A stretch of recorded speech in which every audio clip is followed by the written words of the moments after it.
What's going on, everybody? Welcome to episode 29 of the Hoop Venue podcast. My name is Tyler, and as always, I'm joined by my great friend Sean.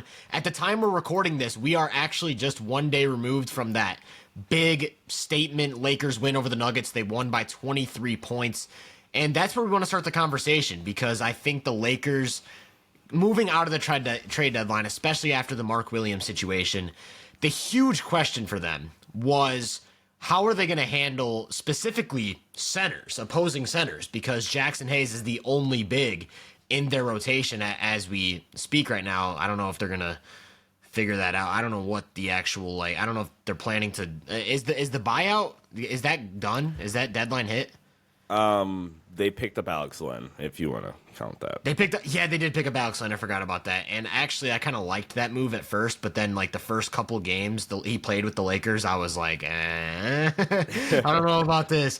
But going back to the Nuggets game, Jackson Hayes actually didn't even play too much. They were mostly running small ball, and that was with Vanderbilt in foul trouble. So we're talking lineups with Rui, LeBron, and Finney Smith as the 4 and 5, and it worked really, really well. They had the super aggressive style of defense. Credit to JJ Redick for what he's done with this group since the AD trade. But I just want to start the conversation there, because I think that was a big time. We're going to show our cards in the regular season, and we're going to show you that we can run this lineup of Luka, Reeves, and LeBron and do enough defensively to where our offensive firepower can just decimate you. So, Sean, you had a chance to rewatch the game last night, and I want to ask you, what were some of your big takeaways? So I did a video on my Lakers channel the day before the Nuggets game, and it was basically, the topic of the video was, are the Lakers real contenders? And to keep the story short, I basically said I think they increased their best possible outcome with the Luka deal, while for this season at the very least lowered their floor, because I think AD just gives you a pretty natural floor with this team defense, with the fact that he's still going to give you your 25 and 10 or whatever, and specifically really just the defensive end of the floor. But I was like, yeah, you probably lowered your floor. I think we saw the Charlotte game, for example, which granted there was a lot of rust involved, but that was maybe their floor, right? It was pretty bad losing to this version of the Charlotte Hornets. And then the biggest reason why I said they increased their best possible outcomes, because they had what I described as a superpower in the playoffs, where basically you get your scout for that team, you're like, damn, we have to worry about that thing. That is priority number one, and it's going to be super, super hard to try to scheme against it. Example, OKC's superpower in the playoffs is their defense. How they create insane amount of turnovers with how they fly around, the rotations, things of that nature. Cleveland, They're passing, they're spacing, they're shooting. Basically, their entire offense is a playoff superpower in a nutshell. And I don't think that a lot of teams have one either. I think there's only a handful of teams. Denver's one of them with Jokic, and obviously we'll talk about that. But LA now has one now. Where I don't think they had one is basically the fact that you have 48 minutes of elite court manipulation and elite shot making, and just super computer. I'm going to basically make this read. There's nothing you can do to stop it or whatever, right? With Bron and Luka and Austin's played at all-star level. And then you get the Denver game, and I felt so validated, because hell yes, this is basically everything I just said. The pace they played with was awesome. And it was fun to get the first taste of, what Dallas fans are so accustomed to. Thank you, Nico Harrison. Yeah, dude. I think a big takeaway for me too is the fact that, because you and I on this show we're not, I wouldn't say we're haters, but we're known to be a little bit lower on Rui Hachimura, and we kind of didn't understand why they stuck with whatever him. Haters is, we're if this is haters, we're right here. Yeah, it's I like the guy. I think he has some nice qualities on the court, but you and I just couldn't understand with the Lakers roster construction why you would want to stick with why you would value a guy like that so much when it's this team obviously needs more rim protection, more rebounding, and things like that. Mm-hmm. But looking in that Denver game, it's not even just the fact that Rui was making open threes. It's the fact that, okay, he's a big body, right? He's a big body who can score in a few different ways. Like with Rui, the questions have always been defensive rotations, and then of course playmaking instincts, and just overall shot creation. But it's like if you get this big guy, it kind of reminds me of Tobias Harris, where it's like I think Tobias Harris is a very limited player, but he's a big forward who can score in multiple ways and kind of knows how to fill out space. So it's like if you have guys who are going to get him involved, he's going to be an impact player. Like I think Detroit is a great example. When he's playing next to Cade, he very clearly makes those lineups better by just being able to score in multiple ways as a big body. And I think now what we're seeing with the Lakers, because we talked about like this is maybe the best playmaking trio we've ever seen with Luka, LeBron, and Reeves. Like that's just so much passing, such good decision making that Rui's now in a spot where it's like I don't really have to do anything but like finish plays that are just like just given to me on a platter. It's like you're gonna create a 4-on-3, and not only are you gonna you're not gonna hit the short roll, Luka. You're gonna skip that ball all the way over to me, and all I have to do is catch and shoot, or all I have to do is catch and dunk. And to add really quickly to that point, one of my biggest pet peeves with Rui was, okay, he was a good 3-point shooter in air quotes. Like to start off the year, he's like around 43% from three. But my point was that means absolutely nothing because you're taking like 3.5 threes per 75 possessions. The last 9 games, he's averaging 18 points per game, around 6 rebounds, but he's now taking about 6 threes a game now. Yeah. Which, okay, the percent, he's shooting like 40% from three if you round up. Even if the 6 threes a game drops to, that stays there and the percentage goes to 37%, that is a way better than 3.5 threes and I'm shooting 40%. Because I'm just gonna live with you making the 1 3 you're gonna take out of 3 attempts or whatever. I'm just gonna live with that. So I just want to add on to your point about Rui. No, for sure. And we've seen in the past, like when Rui is in his mode where it's like, I don't have to do too much, I can just finish plays. He's a really, really efficient player. So when we're talking about like offenses of this caliber, you kind of need those guys to just plug in and elevate the offense, right? Like it's just, that's the most important thing for a role player. And I think the combination of Luka, Reeves, and LeBron doing so much work as creators, it kind of limits the need for someone like Rui to create off the catch. And it kind of reminds me of like Dallas, back in Dallas, like Luka was on the floor with guys like Dorian Finney-Smith and Reggie Bullock who couldn't really attack closeouts. But it's like, why do I need to attack a closeout if every time I catch the ball, my defender's already in the paint? Like all I need to do is make the shot. And it's like, yeah, in certain situations, like I think OKC, for example, you'd want some more, as much off the catch creation as possible because those guys are just going to be flying around. And like, that's a series where I worry about Rui.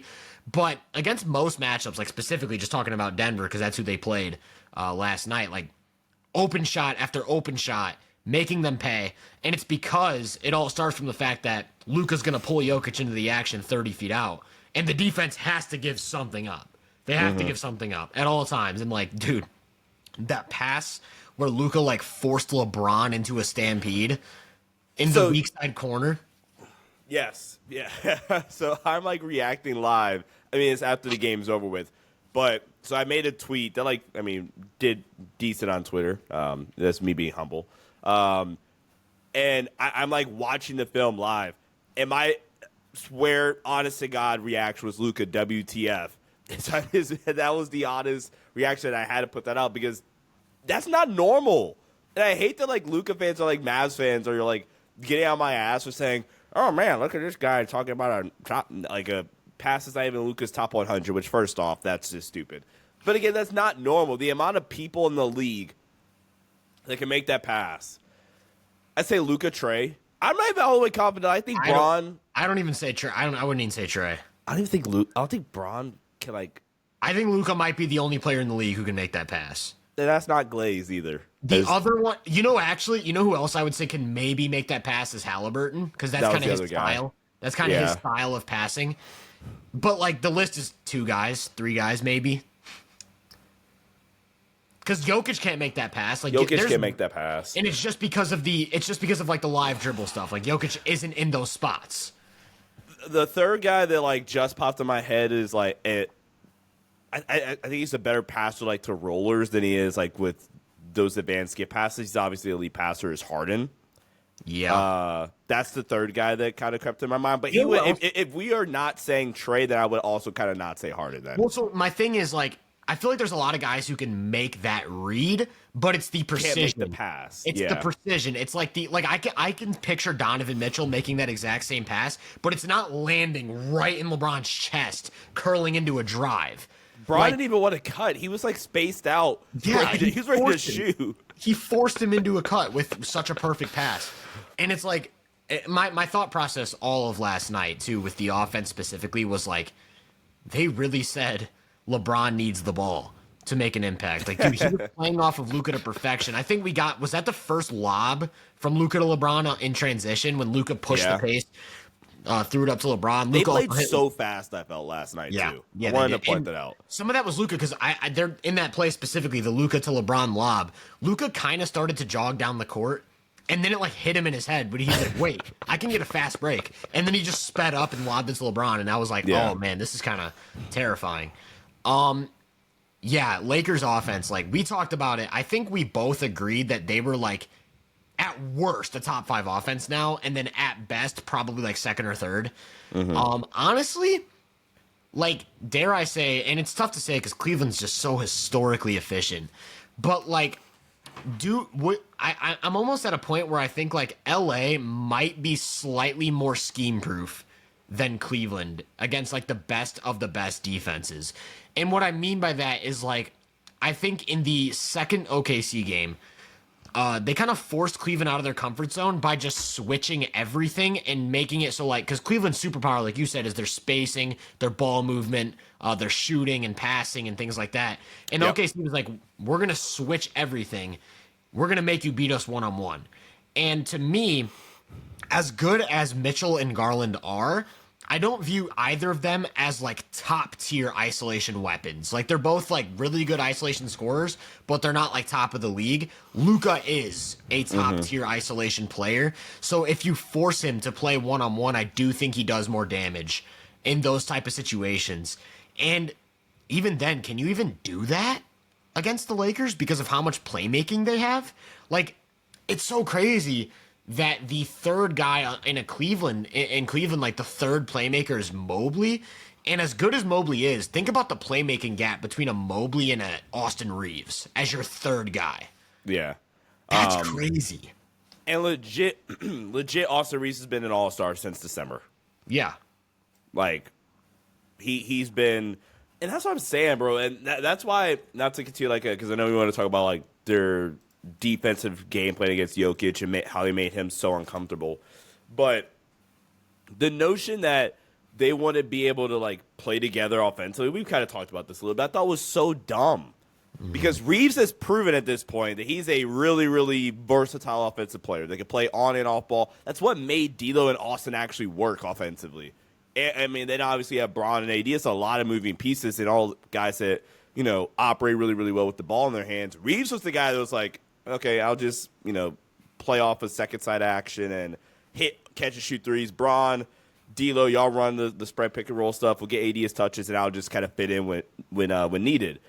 And then JJ comes in, and it's like, all right, cool. We'll put more priority on Austin. The D'Lo trade happens, and then the D'Lo trade happens, and Austin turns into an all-star. The last 30 games, Austin's averaging, this goes back to December 15th, 20.8 points, 7 assists, almost 5 rebounds. His true shooting, 61.3% true shooting percentage. Yeah. Like, and then you have Bron, who's always been an underrated off-ball player. So, like, the notion that the fit wasn't going to be there offensively, I always thought was kind of dumb. And also, I feel like we need to talk about the Bron point a little bit more, not specifically the off-ball stuff, because I think a lot of the conversations we've had about LeBron this year have been, like, painted in a sort of negative light. It was like the complete lack of defensive effort. It was the questionable shooting defensively for 3 weeks now. He's been really good. It was also the 3-point slump, which kind of random ass midseason 3-point slump that just came at the worst time. We were talking about, like, we were actually questioning, like, if LeBron's even, like, a top 12 player. I remember we had this conversation over the course of an 82-game season because we were like, we need to see if he still has that playoff gear. Basically the only thing we were really, really praising LeBron for was the mid-range shooting. He's having, like, an elite mid-range season. Over the last month or so, LeBron's been, like, a top 5 player in the league. Like, Yeah, dude, like he's been LeBron's been a first team All NBA player for like a month now. And then, especially after the Luka trade, it was like the guy got a fire lit under him to like, I don't know if it was just like a motivation thing or if he like took a trip to Miami. I don't know. I don't know what it was. But LeBron has flipped that switch a little bit earlier than usual, and he looks phenomenal in quite literally every facet of the game. Like they started the game against Denver with him on Jamal Murray, and he was moving his feet. They would switch him onto Jokic. He was denying the pass, playing physical against Jokic. There were situations where he was the weak side guy and he had to roam over and deny the entry pass over the top, getting on the glass, making reads as a playmaker, getting out in transition and playing fast, like you said, hitting the three, hitting the mid range. Like, bro, this guy's 40 years old. He's 40. And like, typically when you see Braun ramp up like the defensive intensity in recent years, you'll see like an offensive drawback or something along those lines. Past 25 games, he's averaging 26, 9, and 8, 64% true shooting percentage. While, like I've said, or like you just said, even I basically describe it as like since that Knicks game to start off the month, I'd say Braun's been like locked in defensively. And then obviously like post Luka trade, Braun's been like even more locked in defensively, I feel. Yeah. Yeah, he's been an All NBA. He's been like a first team All NBA player for a month. Dude, I hate the GOAT conversation because I think it's just so toxic.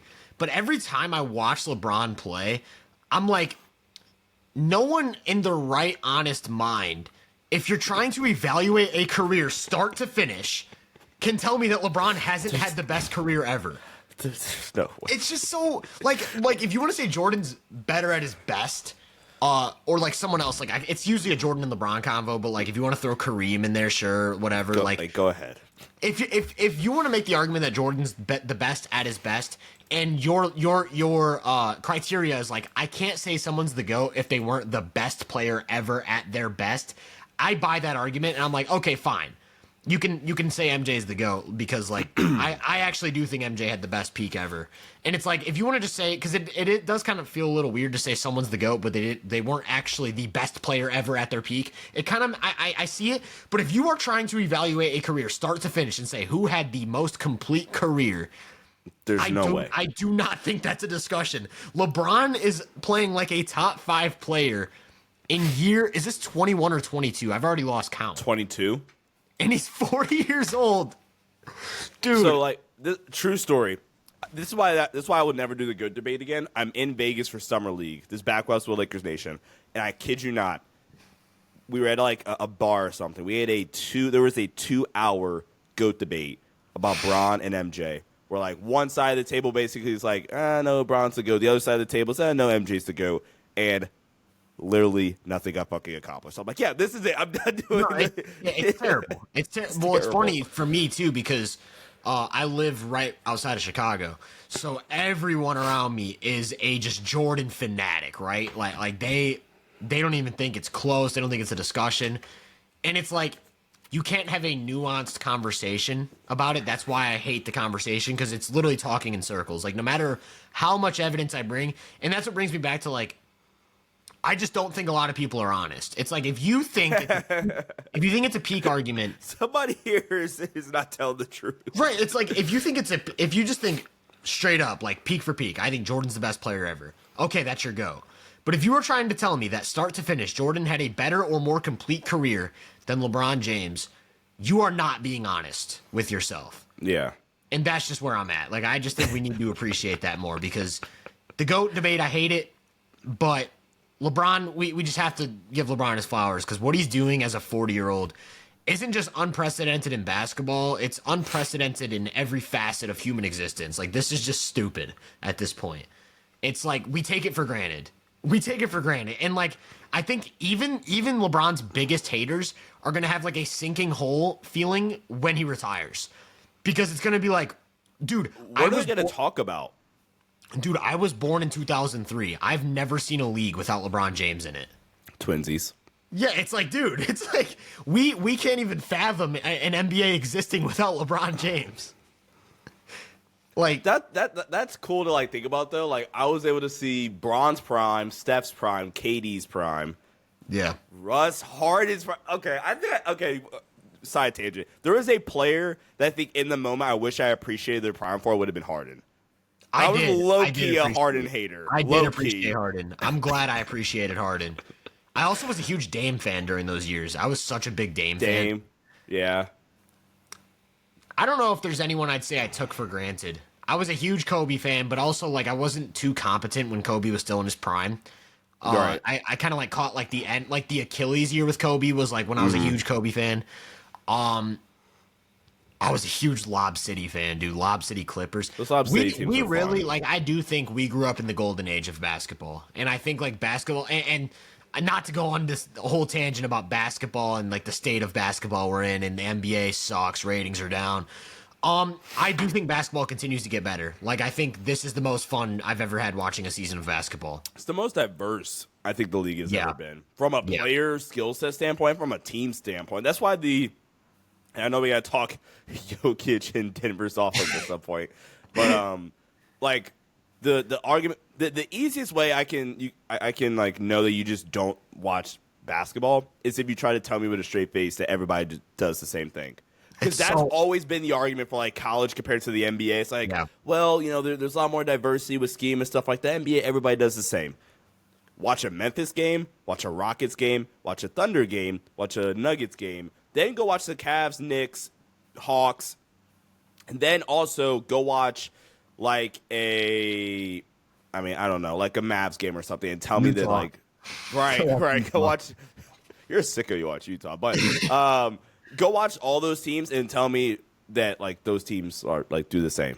No, it's I hate that take. That take makes no sense. Like I said, I think you hit it on the head. Like the NBA is more diverse than it's ever been, and also I've seen some tweet. Like I was kind of going in a little bit debate with people on Twitter. Not a debate, but like it was just something in the circles that I'm around on NBA Twitter.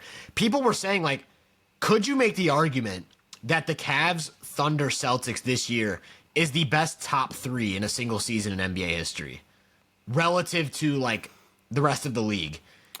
The first year that comes to my mind is 16. Yeah, but also, couldn't you argue that's a big four?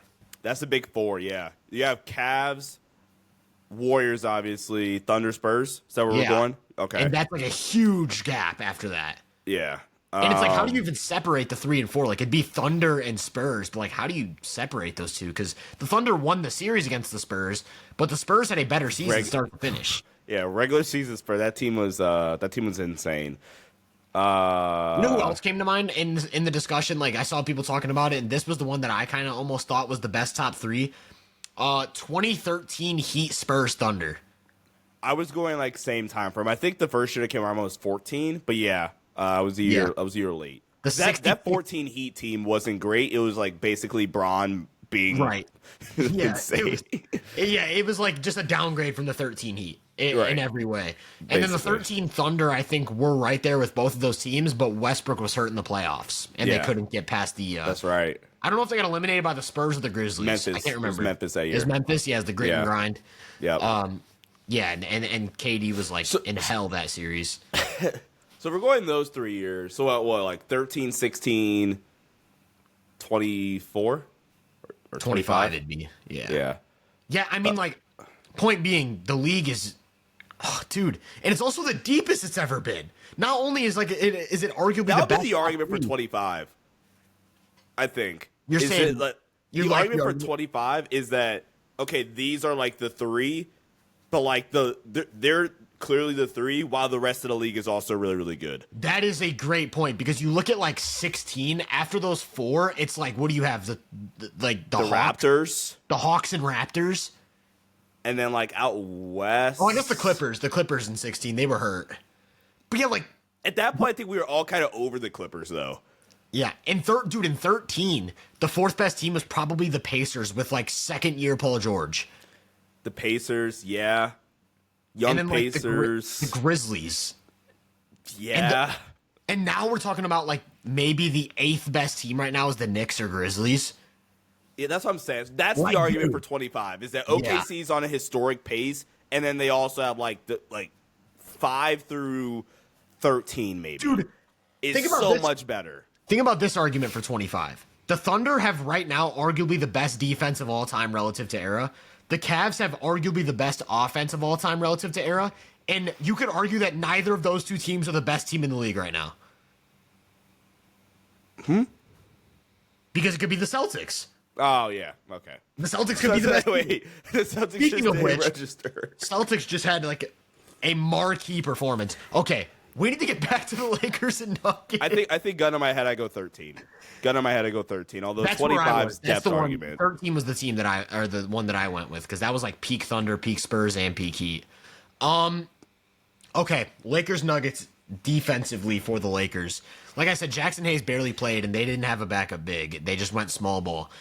There were 3 keys. There were 4 keys, I'll say, because I just recorded all the stuff for a breakdown. I'm going to be dropping that tonight. Well, actually, yesterday, if you're watching this podcast, because we're uploading this a day late. So we're in like Tenet right now, where just time doesn't work properly. They were switching every single action. That was the first key. And it was like, even if Austin Reeves is going to end up on Jokic. But there was a possession where Dalton Connect ended up on Jokic. And that possession ended with Dalton Connect blocking Jokic, by the way. That was the end of that possession. Yeah. So, hilarious. Okay, so switching every action. And also, I'll kind of group this in with the first point. A lot of scram switching, where it was like if Reeves would get on Jokic, Luka would come in from the corner and pick up that matchup so they could always keep someone bigger on Jokic. Second key, fronting every single post up.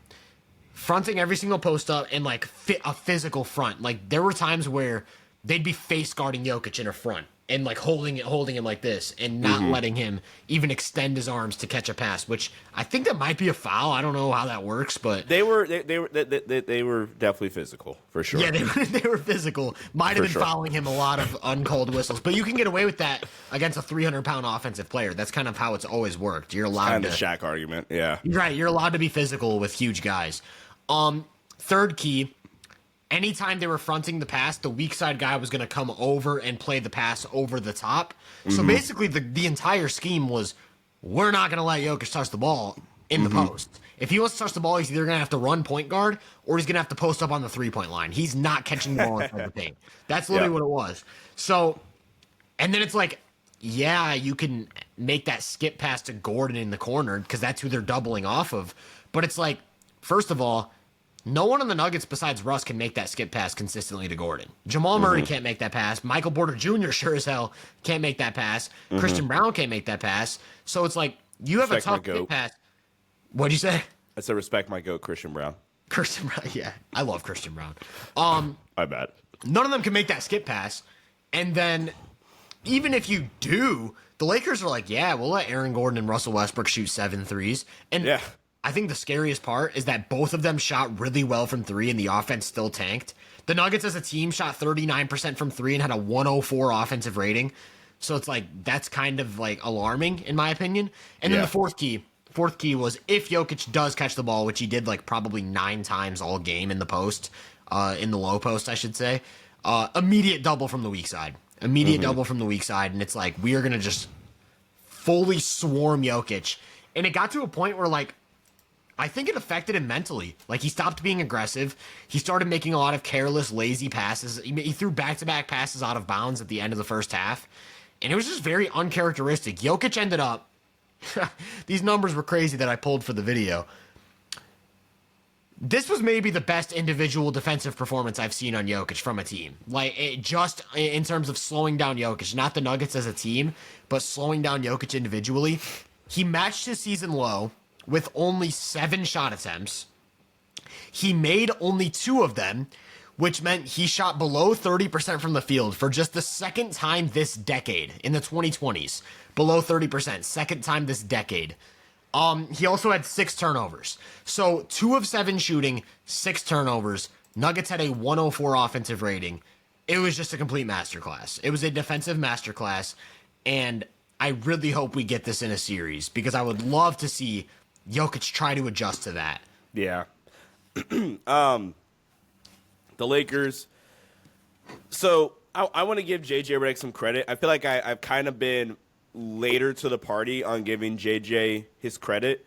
And it's not because I don't think he's done a good job. I think there are just some things I was like, waiting to see. I will say this. I feel really good compared to recent years. I feel really, really good from a preparation standpoint about the Lakers in a playoff series with just about anybody. From single game sample size. Now there's been some games where I wasn't really pleased, but their game plan against Boston in particular, the Knicks even I'll give them a lot of credit for, and then obviously last night. I'm yeah, okay, cool. 3 marquee matchups. All 3, no, the Boston game was in LA, I think. But 3 marquee matchups, 2 of them on the road, 1 of them against a team it feels like we haven't beat in 3 years. And, yeah, I mean, just great defensive game plan. They had 4 different types of doubles that they sent at Jokic last night. And they had a 1, this is per Crandon Speak Basketball. Shout out to my guy. Great Twitter follow for Laker fans. And I mean, he does some stuff like B-Ball Index, just NBA stuff in general. They threw multiple different looks at Jokic, which I think is important. But their biggest look, which you kind of alluded to, the baseline doubles and bumping over is so critical, or bumping down is so critical because I think in years past, even still this year, my biggest fear about doubling from the baseline, or basically just doubling from behind Jokic, is going to, as soon as he gets the ball, he's going to know that Aaron Gordon's on there and just easy lob up to Aaron Gordon every single time. But this is where the weak side rotations and Braun being active defensively, Luka had 4 steals, having Dorian Finney-Smith in 5 minutes of Jared Vanderbilt because of foul trouble. That's where having all those rotations really, really matter, because Aaron Gordon didn't get a lot of easy stuff that you would normally see from Aaron Gordon in terms of the dunker spot, dunks, and dump-offs from Jokic. Jokic still had 10 assists. There's still going to be those possessions. There's one possession specifically where they did execute a baseline double. Braun bumps down. It might have been Aaron Gordon, actually. And no, it wasn't him. I forget who it was. But then Aaron Gordon slot cuts and gets an easy dunk, and Jokic just immediately snaps it over to him. Okay, that was Christian cool. Brown. Christian Brown. Okay. Yeah. Good job, Jokic. Good. We gave up 2 points in this possession, but we sent an immediate double, and we made sure you felt uncomfortable to where you're not even to your point, you're not even really searching for shots at this point. So good job getting 10 assists. We forced 6 turnovers, and we made it to a point where you're not even aggressive in hunting for shots. So we ultimately won. And there were possessions where I think they lost Jamal. They lost, or they might have lost MPJ, and maybe had some positive, defensive shot luck. But, in the grand scheme of things, man, okay, cool. Jamal has 19 points. You win in that scenario. Aaron Gordon has 24 points. Great job. Hey, hell of a game, kid. You win as an opposing defense in that scenario. Like you said, we'll love a 7-game series simply for the chess match at that point. And seeing how Jokic responds, how Denver responds, more importantly. But Denver can't guard LA.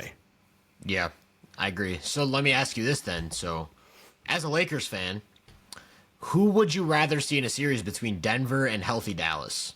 Denver. You'd rather see Denver? Dallas's offense probably not probably. I would rather face Dallas's offense, for example, sure. right? Sure. Especially their playoff offense. I don't know. Max is hooping though, so who knows? But simply for the fact that Dallas's physicality, the amount of size they can throw on the floor at any given time. Mm-hmm. I would rather face Denver still. Dude, Dallas is scary. Fully healthy Dallas is scary. When Christie's playing like this offensively, when Kyrie's playing like this offensively, getting AD back. Dude. I think Dallas is the 4th best team in the West. That was going to be my hot take. The 4th best team in the West? Yeah. So, okay, so you're saying, so you still would take Denver over Dallas? I would still probably take Denver over Dallas. As a team, but specifically against the Lakers, you'd rather see Denver. Yeah. Okay, that makes sense. Yeah, and then just schematically, wait, so are you saying Lakers are 2nd in the West? I think LA's 3rd. Okay, so you have Denver 2nd still. But I think Denver, LA, Memphis, Dallas is tier 2. I think I'm with you. If you want to throw the Clippers in there, you probably could. Yeah, Clippers. We'll talk about the Clippers later on. I think they're in that mix as well. But yeah, I think that's a very clear top 6. Yeah. I would say Houston's probably next. Actually, Golden State. Golden State with Jimmy. We'll talk about that next episode because I want to get a bigger sample still, but they've looked really freaking good with Jimmy Butler on both ends of the floor. Back to the Mavs, though. My take on the Mavs was if you are going this route with the size and defense, you need to start Quentin Grimes. And then they immediately traded Quentin Grimes. And I was scared because I was like, now who's going to handle the ball? Who's going to create next to Kyrie? Who's going to hold their own defensively next to Kyrie? And then it's like, oh, Max Christie's actually way better than even you thought he was, clearly, because we both were pretty high on Max Christie to begin with. I don't think we were like isolation bump midi high on Max Christie, but this guy's like evolving into a 3-level scorer who can actually create off the catch, legit floor spacer, decent passer, and then is like, yeah, I'm one of the best point of attack defenders in the league as well. Dallas is like one of the few teams who I think can actually guard LA. Yeah, then they have, in terms of guys that get throw at Luka and Braun, I mean, Max, Najee, PJ Washington. Yeah, and I think they would do a lot of switching. Like, I don't think they'd have anyone you could really trust against Luka, but they'd switch a lot. And it almost makes me question, like, do you put AD on LeBron? So what? Dallas fully healthy. Starting 5 is going to be in a Lakers series. It's Kai. Are you starting? Are you starting like Gafford and AD together? Are you going? I think so. Are you going AD and PJ? I think they want to start both of those. So I would say it's going to be Kai, Christie, PJ, AD, Gafford. And then you go Gafford on Hayes, I would assume. But also you could go AD on Hayes and then switch everything and have Gafford on Rui. That's probably what they would do. Gafford on Rui, PJ on Braun. Yeah.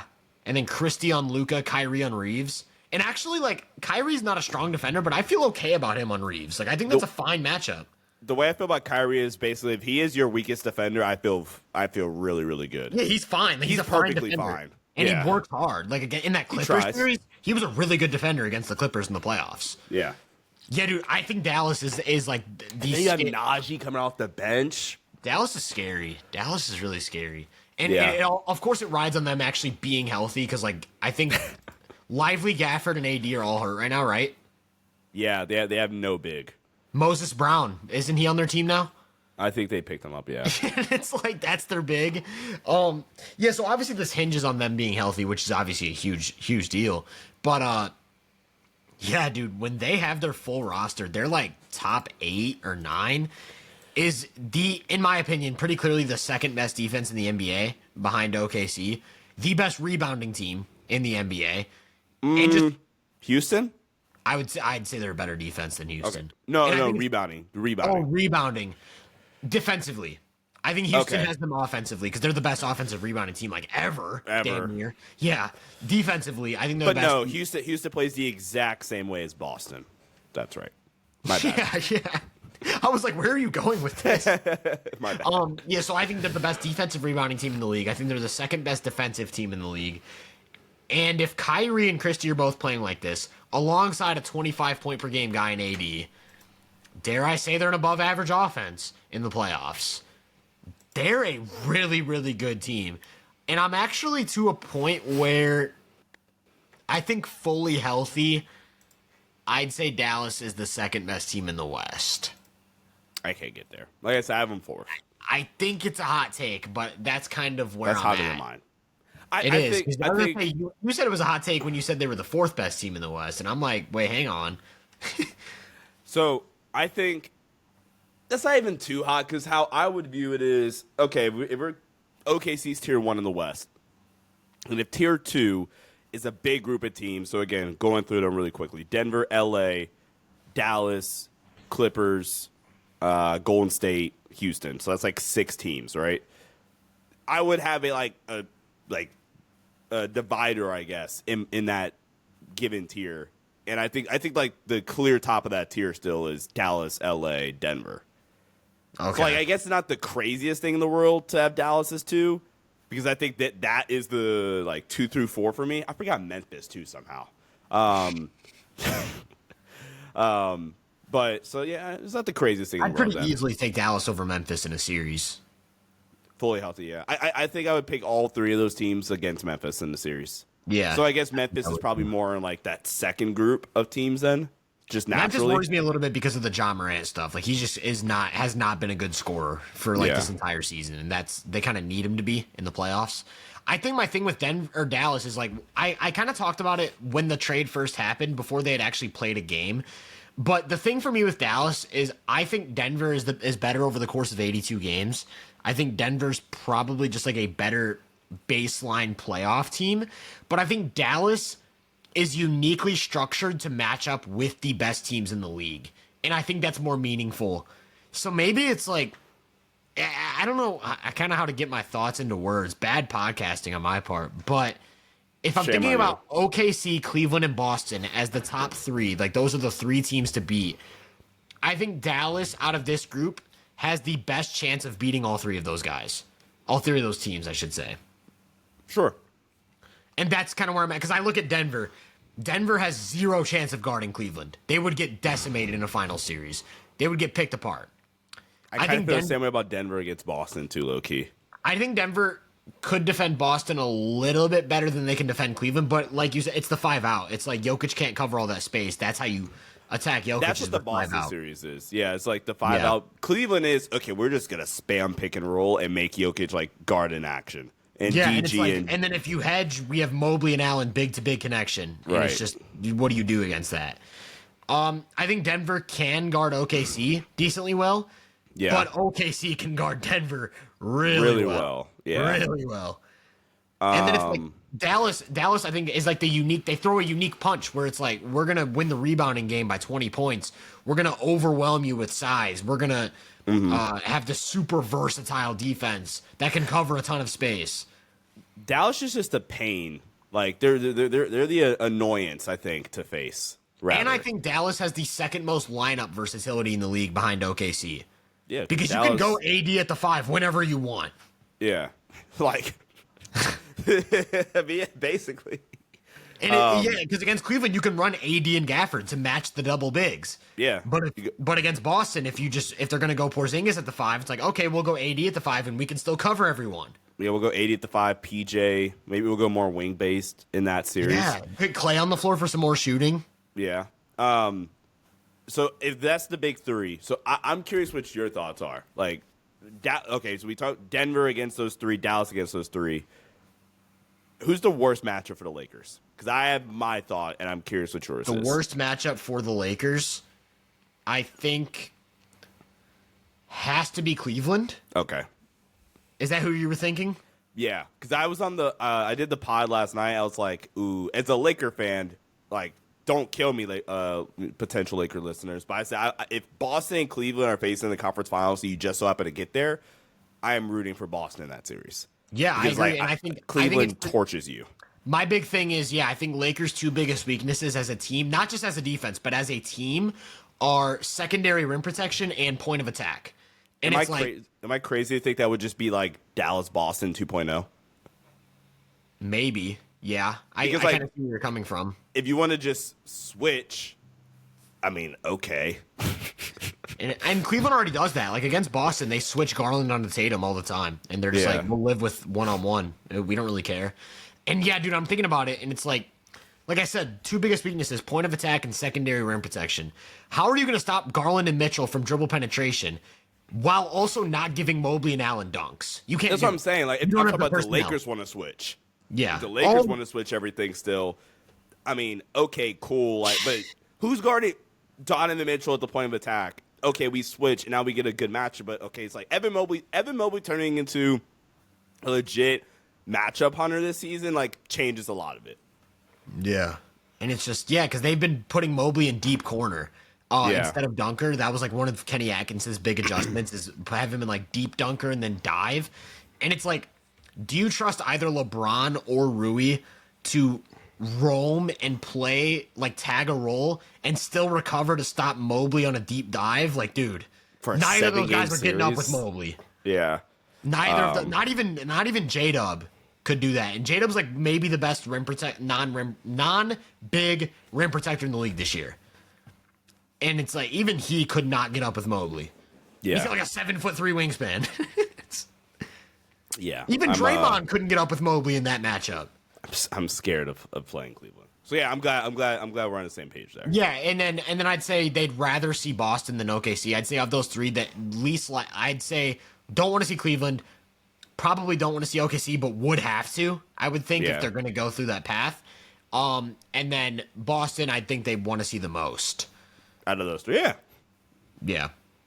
Yeah. And I think it's just so that's where I'm kind of coming from with the Dallas thing. I think the Lakers have a specific game plan, just like the Nuggets, that is really tough to scheme for.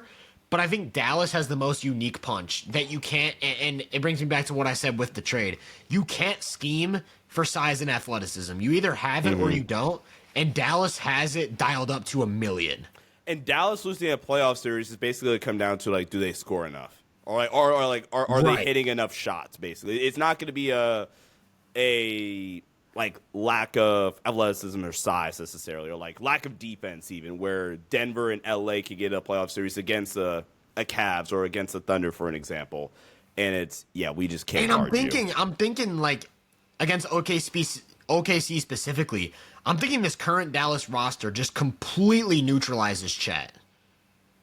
Yeah. Like, I don't see Chet having a big series. I mean, he kind of had a weak series against Dallas last year. And, of course, I do think Chet's taking a leap this year. But, yeah, like switching, if you put AD on Chet and then switch everything, and Shea's going to play one-on-one, but AD's not a mismatch. If you're running 7 games of Shea trying to isolate AD, I'm taking my chances if I'm Dallas. So, I know we love to do this a lot.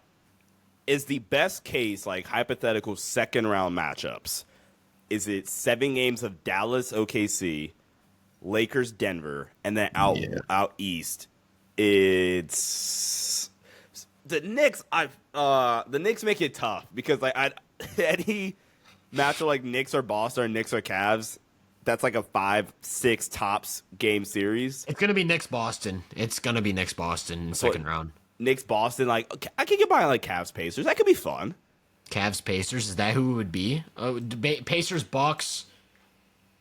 I would probably take the Pacers. I don't know. Kuzma's made them interesting. Like, I wasn't a huge fan of that trade, but like Kuzma's brought some nice stuff. Giannis doesn't look like himself at all. Giannis is clearly hurt right now, so that's kind of like something I'm monitoring with the Bucks. But out west, I don't know if I think that's ideal because I do kind of want to see the Clippers. And I guess that's where we can segue the conversation because we wanted to talk about the Clippers. Yeah. Clippers are tough. They're tough. I'm a little bit worried about the Kawhi thing because I do think through these games he's played, his production has been very much tied to whether or not the 3 ball is falling. Mm-hmm. That kind of worries me because I do think Kawhi's superpower in years past has been the 2-point scoring. I think the 3-point scoring has been like awesome, but also secondary to what he does as a mid-range and as a driver. Mm-hmm. That kind of worries me. But everything else about the Clippers, I'm all the way in. Zubats is a monster. Harden's just still such an amazing playmaker. Norman Powell's an elite scoring weapon.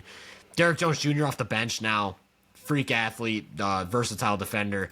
Ben Simmons has looked really nice as like a point center. Plays both positions at the same time for the bench. Really like his impact. I totally missed the fact that they got Bogey. We were talking about that off the show. Neither of us knew they had Bogey up until he was playing in that game like 2 days ago. That gives them a really nice scoring punch off the bench. He kind of like replaces Norman Powell in their system as a movement shooter who can play off the catch. My big worry with the Clippers is Amir Coffey. I don't think Amir Coffey's a playoff rotation player. And if he's not, you're only 8 deep because it's the 7 we've talked about with like, I don't know if I mentioned Chris Dunn. He's been starting. And then Nick Batum. It's those 7 and then Nick Batum is your 8. I don't like Amir Coffey as the 9th guy. And that's kind of what worries me compared to these other teams. Like I think if that was just a role player that I trust more, Clippers would maybe be my second team in the West. It's still the Kawhi variable to me. That is the biggest thing, though. It's like what version of Kawhi is going to show up in the playoffs, and that could just determine. I had a tweet the other day. If Kawhi is 2024 Kawhi come playoff time, I think the Clippers might even be able to vault into that big 3 tier. Because of just how many looks big they three can of throw tier at a 2. team. You're saying what? The big 3 of the tier 2, or like just in general in the West? No, like the OKC, Cleveland, Boston. Okay. Oh, okay, Big that three. tier, that tier. Okay. That's kind of how, because the Clippers are another team that has so much lineup versatility, so much shooting, so much defense. I guess the one flaw that you could point to with LA, actually, now that I'm thinking about it, is a pretty big flaw. Harden's probably the only guy on the team that's a really good passer. Maybe Chris Dunn, but Chris Dunn's also kind of a non-scoring threat, so there's not much passing value from him. I do think there is an over-reliance on Harden as a passer, which does worry me a little bit.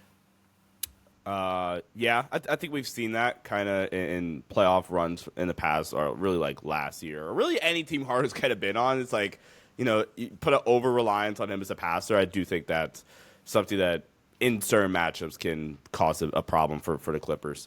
I haven't watched a lot of Kawhi, admittedly, but one thing, just like glancing at like synergy data or some other analytic stuff, Kawhi, and I almost like don't even want to believe it because I'm so accustomed to Kawhi being so elite in this area, and it could just be the injury, and he just hasn't rounded into form yet. So far, he's been an awful isolation scorer. Like, awful. So far this season, 0.619, Shower Ray Mysterio, points per possession on isolation scoring possessions this season for Kawhi. Comparison, if we go back to last season, in the regular season specifically, god damn. What is it? 1.198. Yeah, which bro. is in the 92nd percentile. Guy's insane. And this goes to your point, like, you get that you get some semblance of that version back of Kawhi offensively, to where this elite isolation scorer and just self-creative scorer in general, getting to the rim less, obviously, that would be like the big drawback. I think Zubac taking a leap this season has been super fun to watch, and one of the bigger reasons why, honestly, like, that's more important to me than Norman Powell having a leap in air quotes, because we've talked about Norman Powell. That's really just a volume thing, and Paul George not being there anymore. But Zubac actually taking a leap is more important, I think, for their title aspirations. And really, like, can Kawhi just get back into 2024 shape? Yeah, and I'm not ready to make that bet on Kawhi. I'm not ready to say, like, I think he can get back there, because I think some of the signs from what we've seen have been a little bit alarming. I think the first step is, like, noticeably slower, which was a huge part of his attack for his entire career. I think there's been very little lift off the floor. Like, when he's getting to the rim, he's not dunking, even in transition, which, again, Kawhi isn't known to be like a freak vertical athlete, but he would punch on dudes. If he got to the rim and had space to leap, he would punch on dudes. That's been gone. Couple more numbers I want to throw at you that are just, again, it's only 16 games, so I don't want to write it out of the question. Like, he could get back to form, but this season in those 16 games, so last season he shot 57% from 2. This season he's shooting 49.7% from 2. And that's alarming, because like I said, that's kind of his superpowers, the 2-point scoring. Last season he was also getting to the line over 4 times a game. Right now he's averaging 2 free throw attempts per game, which is like Klay Thompson type of free throw rates, not creating contact. Kawhi at this point, like, this season has basically just been a mid-post scorer. That's basically just what he's been doing. They've just been dumping him into the mid-post, and not only is he more limited in terms of burst and lift, he also isn't looking for the pass ever. He's only looking to shoot. And I think some of that is him just being a score-first player, but also some of it is, I'm trying to get back to form. I'm going to work on my scoring. Like, I'm going to try and get back to where I'm at. And then you get these really funky possessions where Norman Powell's on an island and Kawhi's shooting over a double team. And you're like, what are we doing? Norman Powell's like a top 5 shooter on the planet. So that's my hang back at the Clippers. I think, like you mentioned, if they get that version of Kawhi, I think they would be my second team in the West.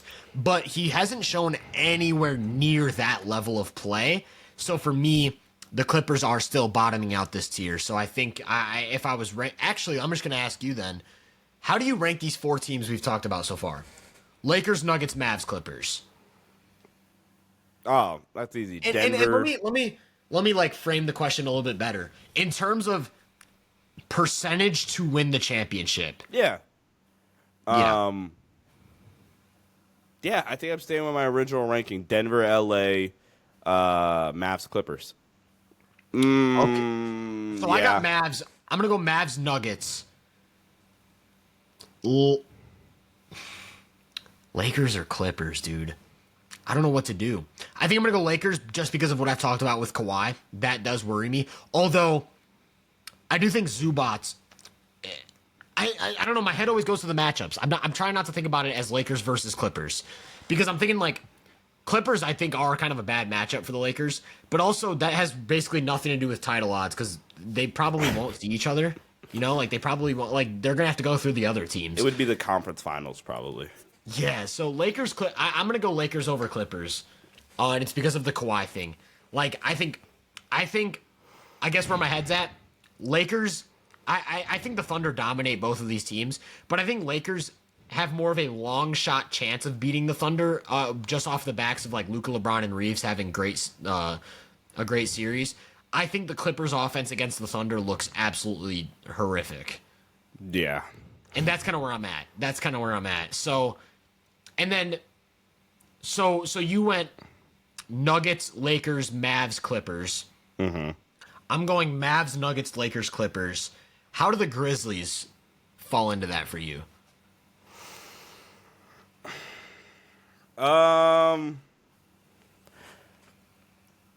Like very similar to the Clippers, either right above or right below the Clippers. I probably lean right below the Clippers. Yeah, probably. And I mean, we talked about this. It's really the job. I just don't. This sounds so lazy. I just don't trust Memphis at all. No, I'm with you. Like playoff offense wise, their depth would be considered, going back to the superpower argument. That's why I didn't include them. Their depth would be their superpower, but I think it's been proven for a while now that depth in the playoffs is overrated as hell. Like, I mean, if we talk about Denver, go to that 23 Denver title team, they had like 6.5 dudes in the playoff rotation. Yeah. So like they're the one of their redeeming traits. Also, the transition thing doesn't really move me in the playoffs. Like how fat, like their transition offense, that doesn't move me. So like their two redeeming qualities, their two biggest redeeming qualities, I think both get semi to just completely neutralized in a playoff setting. And Jaren's breakout's been fun, but I also think to a certain extent in the playoffs against almost all those teams that we've talked about can get someone neutralized in a playoff setting. I think it's matchup dependent. Like I think Jaren would have a huge series against the Lakers. Sure. I think Jaren would have a big series against the Clippers. I think he'd have a big series against the Clippers. I think Dallas shuts down Jaren. Not shuts down, but AD is the best Jaren defender in the league. I feel like that's pretty obvious at this point. Yeah. So I feel, especially with Gafford roaming, I feel really good about that. Denver, I think Jaren Jackson cooks Denver, but I don't think it matters because I think Memphis would want to see Denver over some of these other teams. And it's just because I think that is one of the teams that they can, like, the pace can probably exploit against Denver. And they have good size, too. Yeah. Like, they could throw Edie at Jokic and have Jaren roaming, things like that. So, I don't feel too bad about the Grizzlies against Denver. But OKC, I don't even give them a long fighter's chance. Like, I just think OKC bottles them up. Yeah. I have Memphis under the Clippers, I think. I'm 50-50 on that. I'm with you, though. I think Memphis Clippers is the conversation, and I think it's just because I'm still, like, waiting on the Kawhi variable. Because I think if Kawhi is just this Kawhi, I don't even think the Clippers are in this discussion. Yeah. Like I'm just kind of giving them the benefit of the doubt. Swap the Clippers out with, like, the Rockets or something. Right. I'm joking. Yeah, all right. So for me, it's OKC, and then tier gap, Denver, LA, Dallas, divider, not a tier gap necessarily, and then Clippers, Memphis, Houston, Golden State. I mean, those. Oh, yeah, Golden State. Yeah, Okay, so yeah, if Kawhi is this Kawhi, I would say Golden State over them too. Golden State's been fun. Golden State's been fun. We'll talk about that in our next episode because we need to move on to the East. I don't think we need to like spend time on this next topic. I just kind of wanted to throw it out there. The Pistons have won five games in a row. They're 30-26, and they are the 6th seed now out of the play-in. Cade has been playing out of his mind. Love that guy. Malik Beasley been really valuable as like a movement shooter, piece off the bench. Tobias Harris, I talked about earlier with the Rui thing. Like he's just been a good impact player for them. Funny enough, I saw a tweet the other day, and it was like the three. I can't remember exactly what the tweet was, but I'm pretty sure it was the 3 plus-minus leaders of 2025. And it was Shea, Jokic, and Tobias Harris. So obviously he's an MVP candidate. No, shout out Tobias Harris. Jalen Duren has looked really good as well. I don't think not much has changed for the Pistons since the last time we talked. They just continue to win games. They just continue to prove that they're a good team. And you continue to be validated in your praise of the Pistons before the season. So I just had to get that out there, man. Cade's awesome. Watch actual games. How did Asar Thompson is like one of the best defenders I've ever seen. That guy's in, and also they've been using. So the funniest thing is that like everyone was talking about like Amen having like this tier gap over Asar. And then the Pistons started using Asar as like a point forward and putting him in more favorable spots. And then the two have the exact same numbers over the last like month or so. Yeah. And that's not to say Asar is as good as a man. Like I don't really know. I don't really care for that conversation much. I just wanted to get out there that Asar is a freak. Asar is also a freak. Detroit's going to be the team that you get to the playoffs, assuming like let's say they stay 3. I mean they stay 6. They're going to like New York. That series would be so fun, dude. New York and Detroit. That's it, dude. Asar just hounding Brunson for 7 games, and then OG. I'm assuming with Cade even, like that would be fun. That'd be a Hoopers. They actually went playoff Mikhail series. on Cade last time they played. So what, Mikhail on Cade? That was weird because Cade actually had a really bad first half, and then he straight up. Do you remember that he torched New York in the second half? Yeah. He had like 27 points in the second half or something like that. Huh. Dude, that'd be such a fun series. But dare I say, Detroit's going to pass Milwaukee, I feel like. So what? Detroit, Indiana, let's go. Oh, my goodness. Screw Detroit, New York. Yeah. And then we get New York, Milwaukee, too. Yeah. Screw everything. Detroit and Indiana, because they've got beef, too. They got beef, right? That will feed families. Yes. Give me that. And now with Tim Hardaway Sr. stuff, going after Halliburton, and Tim Hardaway Jr. responding. plays for Detroit. Yeah. That would feed families. Yeah. Detroit's fun, man. I don't even think I could have as high as I was on Detroit. I mean, I kind of capped them at their best case scenario is they're a really, really fun play-in team, and technically they're still kind of hovering around that tier, but like they're hooping. But I think you were saying like they could maybe get to 40 wins, and at this pace they're gonna win like 45. Yeah, Cade's awesome. Watch the games because I've told this story already, but prepping for the Pistons Power Rankings episode and watching Cade for however long I did, like best experience ever. All right, let me calm down. That's well, no, but like the perception between Cade, if you just look at numbers and then actually watch him play, it's such a jarring difference. Yeah, it's such a jarring difference. Cade is a freaking beast, man. That guy's awesome. Well, let's stick with the East, I guess. I said a while ago, and I think Knicks fans, my Knicks mutuals. I like Knicks fans, or I like there's a lot of stuff I like about the Knicks. I want to take them seriously, but they can't beat anybody good.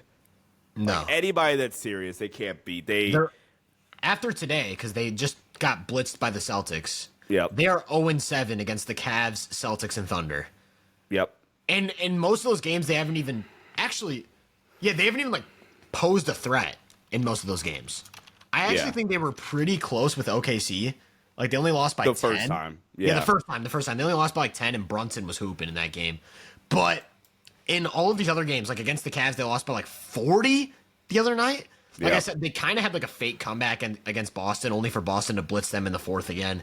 I think it's tough because you are relying on your two best players. And actually, Kendrick Perkins actually had a great take at halftime. This was like jarring to me. I heard Kendrick Perkins have a phenomenal take at halftime.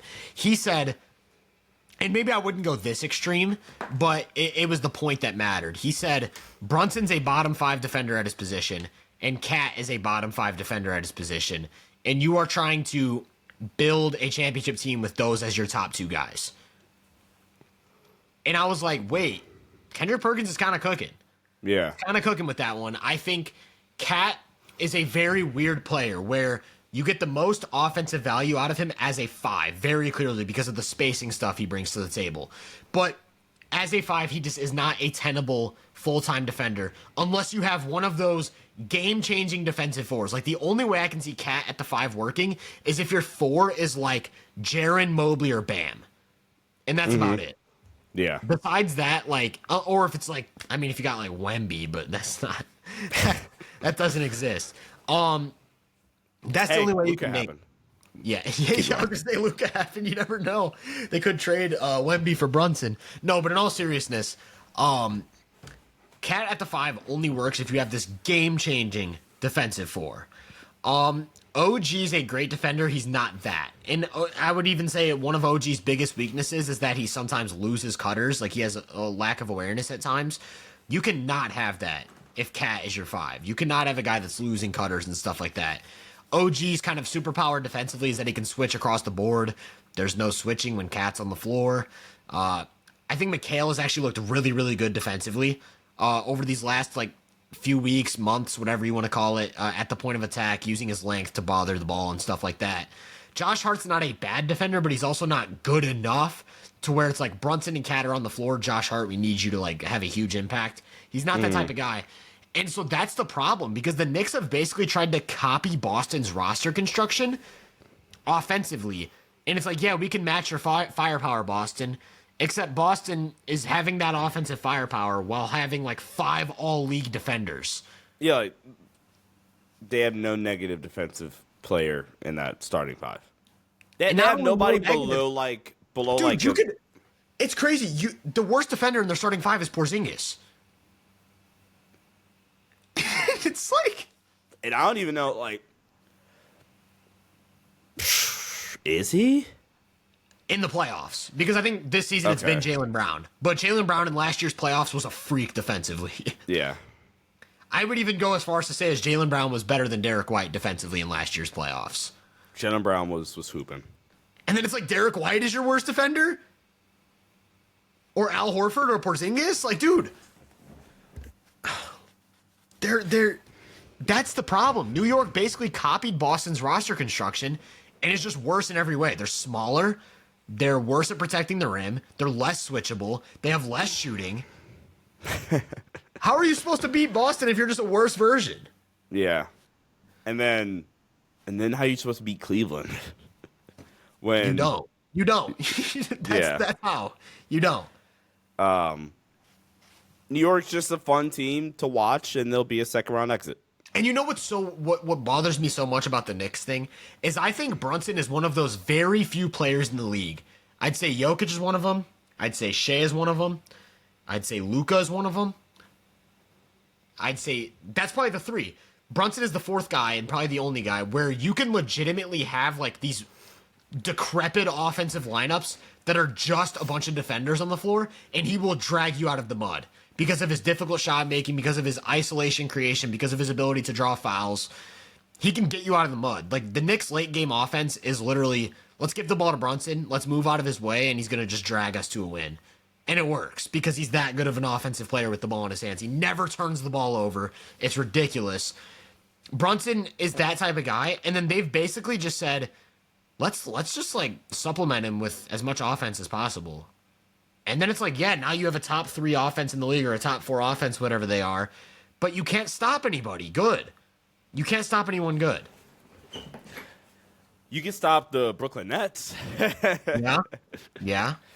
I almost said the Pistons, but the Pistons aren't the butt of the joke anymore.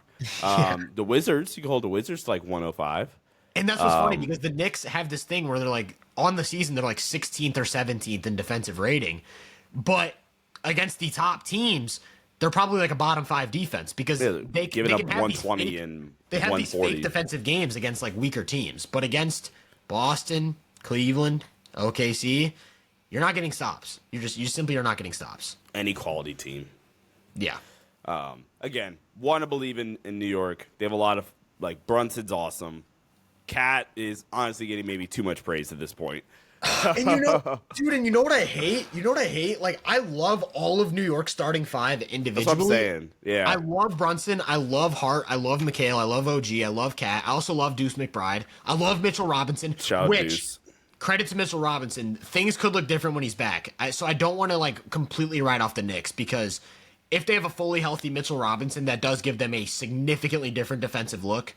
And maybe they have enough offensive firepower so where Cat at the 4 is still super valuable. So I'm not willing to write off the Knicks yet because Mitchell Robinson could be their like their unique punch. But the actual, and this was what I was worried about coming into the season, they can't really construct good two-way lineups. They can construct really good offensive lineups. They can construct really good defensive lineups, but they can't construct lineups that are really good in both. And you have to be able to do that to win a championship, in my opinion. Yeah. Let's talk about a team that, to wrap things up, talk about a team that, safe to say they do not have championship aspirations. And that is the New Orleans Pelicans. But even though they do not have championship aspirations, they have a fun core. And I want to say, we talked about it a little bit when, in the heat of the moment, when the rumors were at its peak. I'm so glad they did not trade Zion Williamson. Yeah. Oh, my God. 100%. Zion is basically came back and, he had takes a few games maybe to get back rolling. But the combination of Zion and Trey Murphy and Herb Jones, Herb has been out with an injury, and we talked about it in the heat of the moment, like I said. That's your core, and then you get a top 5 pick this year. Like, what the hell are we doing? Zion's last 10 games on the year for Zion, 27 points, 7 boards, 4.5 assists, 64.6% true shooting percentage. You combine that with Trey Murphy. Can I get you to read the minutes per game, too, with those numbers? Oh, yeah. You want me to do it? Let's do it, yeah. 26.9 over the last 10 games. Yeah. It's like Wilt Chamberlain stuff. It's like... This guy's a freak. And did you see the graphic that came out where it was double teams per touch? Did you see that? No, but I mean, I would imagine. It was since 2013. It was a graphic of like the most double teamed players per touch. And it was like this sounds like a Todd Whitehead tweet. It wasn't, but it was like it was just like that. It was like a similar looking graphic. I can't find it right now. I tried to pull it up on Twitter, but it's like I can't find it. Long story short, Zion was like a complete outlier to the point where it was almost funny. It was like, like the Jimmy High Roller graphics where it keeps zooming out and then he's like, and here's Michael Jordan. It was like that, but for double teamed players since 2013. So that means prime Steph, prime Giannis, prime LeBron. None of those players were getting doubled at the rate Zion is. And Zion's also scoring 27 points a game. Yeah, dude, like Zion is a freak. Like, dare I say, and I get higher on Zion every year because more evidence comes out that this guy's just such a ridiculous player. The only question with Zion at this point is if he can stay healthy or not, because every time he's been healthy, he's been like a top 12 player at worst. And Zion's been locked in defensively this year.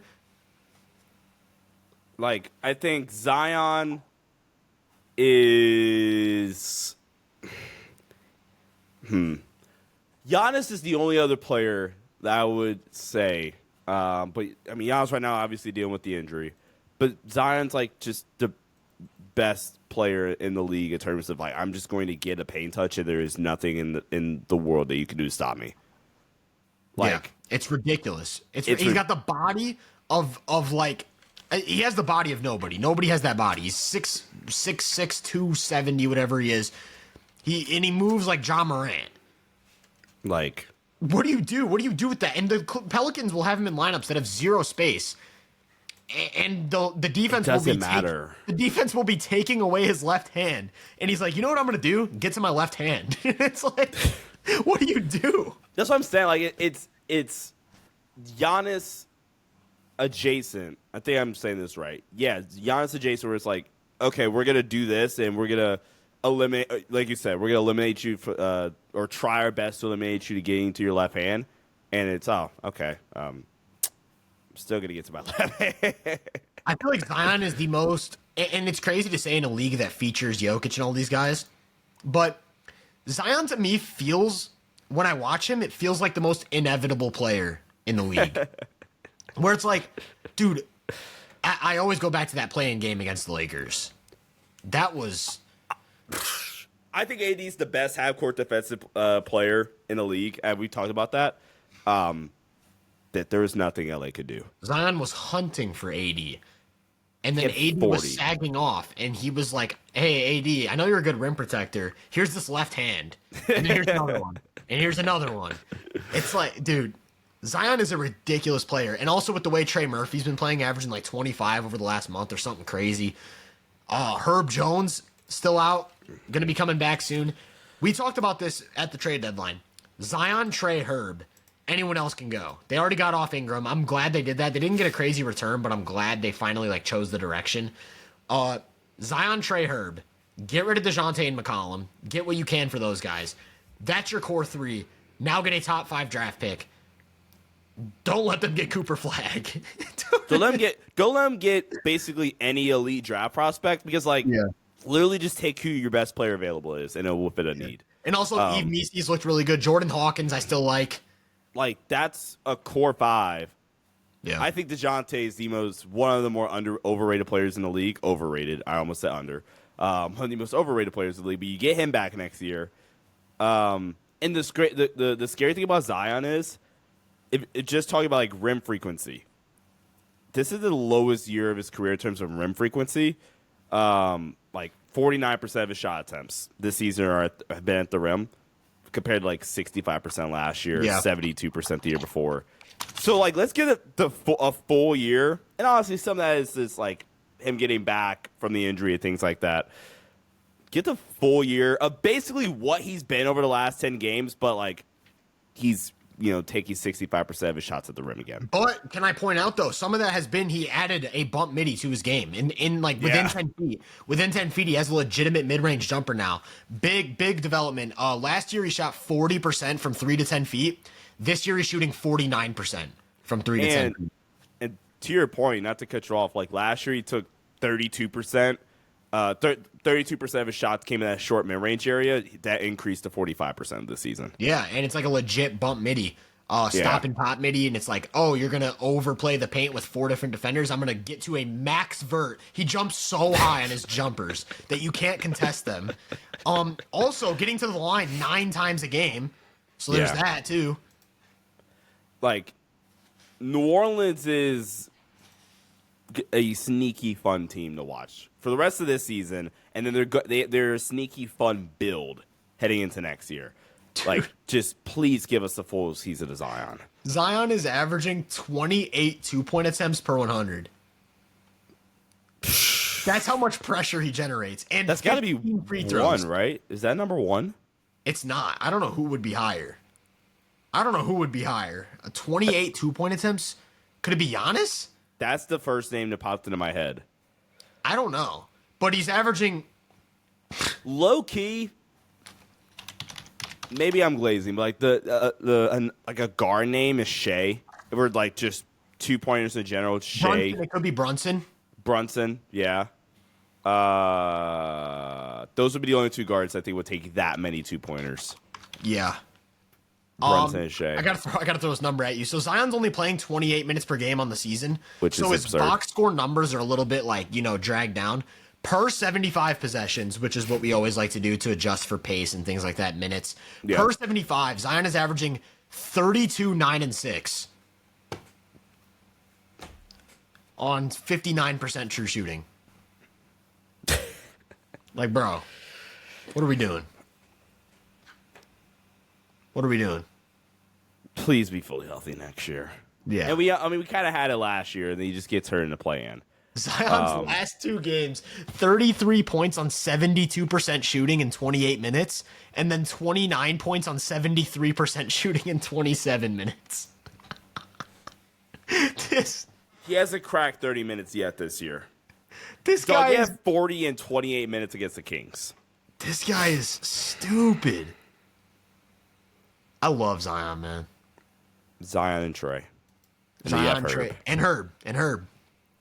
Like, get them, like, dog, Dylan Harper with that group. Sheesh. I mean, or hell, Cooper Flag. It doesn't even matter. Anyone, bro. Anyone.